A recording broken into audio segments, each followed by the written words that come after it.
people? It's your boy the Kryptonian saying here, bringing you yet another review. This time it's for One Piece, chapter 302, and the last chapter is super hard to follow up on because you got Oda giving us the revelation with Gold Roger and the poneglyphs. You know, there's two different types of poneglyphs, and the fact that this one was yet another potential weapon. And then you've got like the slice of life moment where Usopp has the rubber band and he's stretching it like rubber, the same thing that caused a nail to be defeated. Rubber, the same thing that Broly used when he had sex with the woman and created the Big Bang that created the universe.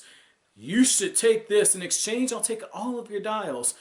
Usopp just got one over on him, man. Like Usopp, like if One Piece characters were in real life, Usopp would be a used car salesman. Like he'd be super sleazy, like, you see this car right here, it might need an oil change, might need a belt, might need a new transmission, might need a steering wheel. Hell, the interior's messed up, but isn't she beautiful? Like, Usopp could sell anybody anything, okay? Like, that's the type shit right there that, like, Usopp does that I fucking laugh my ass off when I read his little moments like that. So, with this chapter, Oda makes a very valiant effort to follow up the last one, and right away when you read the cover page and you know that like the Navy parents that were on the ship ended up being the parents to the kid in there, like that lets you know like Oda's setting something else up for this, because we're still in I believe it was Mocha, but we're still in Ace's hunt for Blackbeard, okay, for information. So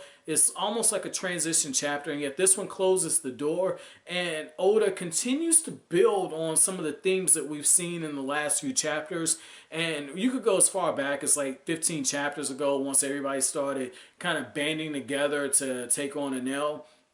But, Oda is again showing that people can come together and put aside their differences. And I thought it was a really cool scene when, not Enel, but Gan Fall is being approached by the Shandorians after Wiper is sitting in front of his ancestor Kalgar's statue and saying, I know that everything that you've gone through, everything's been accomplished, but I'm never going to let Shandor's light not shine again. And the fact that the Shandorians approach Gan Fall and say, we need you to lead. And one of the beautiful things about that is the old man that's talking to him tells him that even though there's no more fighting, even though everybody's on the same page, there are still scars that run very deeply, and we need somebody to bridge the gap. And this is very relevant now. And the reason why I say that is literally I wake up and our country's divided. You got people protesting because Donald Trump is the president. I'm not going to turn this into a politics thing, so just stick with me. But you got people protesting because Donald Trump is the president. This is the same shit that was going on when Obama got elected, and you had people protesting, not shutting down highways and shit, but holding rallies. And you got like the photos, people saying hang in there Obama, and it's got like the noose around his neck. You got people in blackface, very disrespectful stuff. And with Donald Trump now, people shutting down the highways. In some cases, people are looting. People are very upset. There's a huge ideological clash going on. It's very tense right now. And I can say for me, just being an African American, things right now are very tense, man. Very, very tense. There's a lot of fear, and at least in the part of the country I'm in, and with my community, there's a lot of fear right now. And I personally, I don't think like, hey, this is Donald Trump's America, racists are gonna do whatever. I personally don't think that, but I'm not fucking ignorant. I've had different things happen, so I don't want to get too deep on that. But the reason why I point that out is with Gan Fall, he's being asked to heal. And it's just the same thing with Donald Trump, okay? He's going to be the next president, okay? I believe he'll be the 45th president. And the fact that he's the president, he's got to heal those wounds. And I really feel like the way that America is now is the same way that Shandor was, not Shandor, but Skypiea was in the One Piece world. a lot of division. We just weren't going out rioting and knocking each other out, going to war and all this other shit. It wasn't like that, or it isn't like that, but it's the same thing. So I like how Gan Fall humbles himself. And if I'm turning anybody off with this talk, I apologize. I really do, guys. But I give you guys straight reactions. But I like how Gan Fall humbles himself, and he understands how monumentous the task before him is and how important it is. Because he says, "Damn, I just thought I could go back to my old life.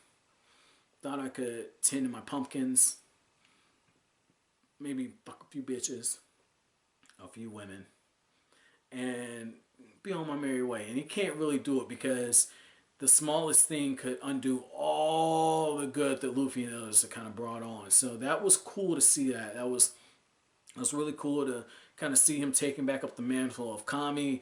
And I like how it's again a little dig at religion, but not necessarily a dig, but just a kind of statement on it because, Kalgar's descendants say, look, to us, we don't think the Kami is a god. We just think that it's a symbol to rally behind.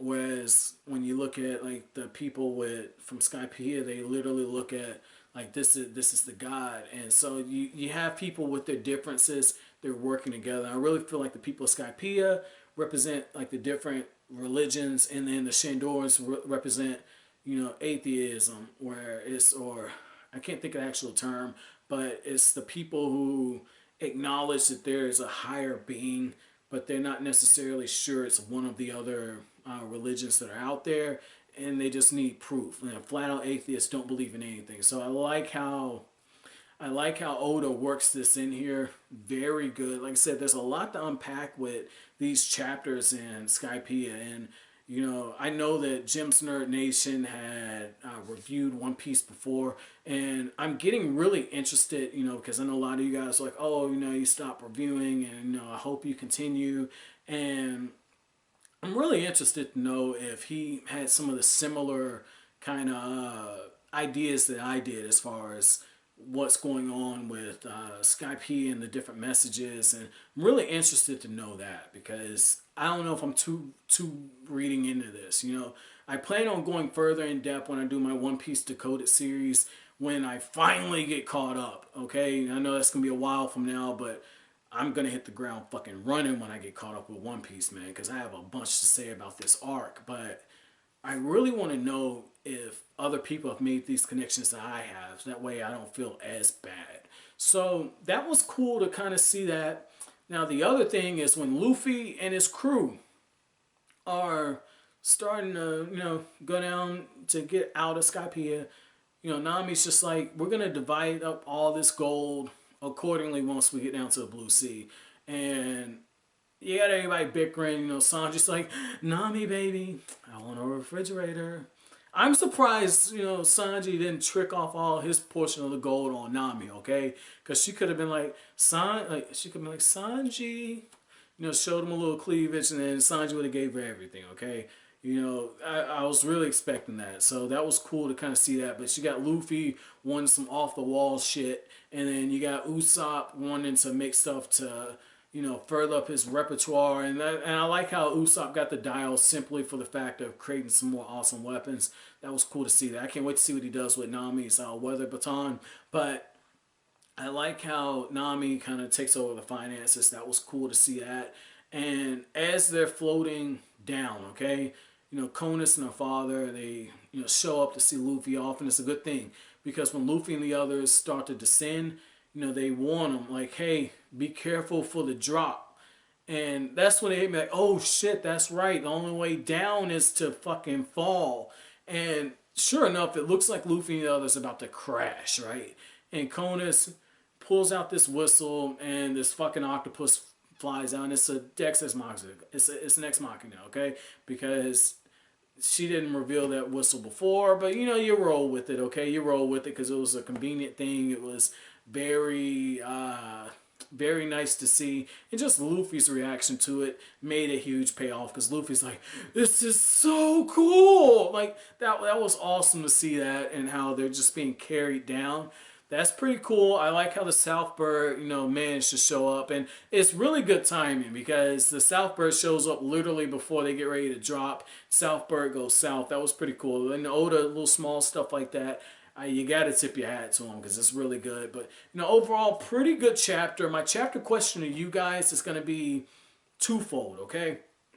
By the time you guys are seeing this, election's probably already over. Well, it's already over because I'm fucking commenting on it. But by the time you guys see this, election's over. And I just want to know what you guys' thoughts about my comparison to our new president, Donald Trump, and to Gan Fall and about healing. Let me know what you guys think. Try to keep it respectful, man. I know politics are one of those things where a lot of people don't want to necessarily talk too much about it because it's a touchy subject. I personally don't give a fuck. I feel like the more uncomfortable things are, the more we need to talk about them. So that's why that's here. Again, if I offended anybody, I'm sorry, okay? But I'm going to do that shit. So again, I'm sorry. But the second question I have for you guys is, what were your thoughts about Gan Fall deciding to take back up the mantle of Kami? But as always, guys, if you like anything I have to say, hit that like button as it really helps out the channel. Make sure to comment and subscribe and share. I will greatly appreciate it. Thank you for watching, guys. Have an awesome day.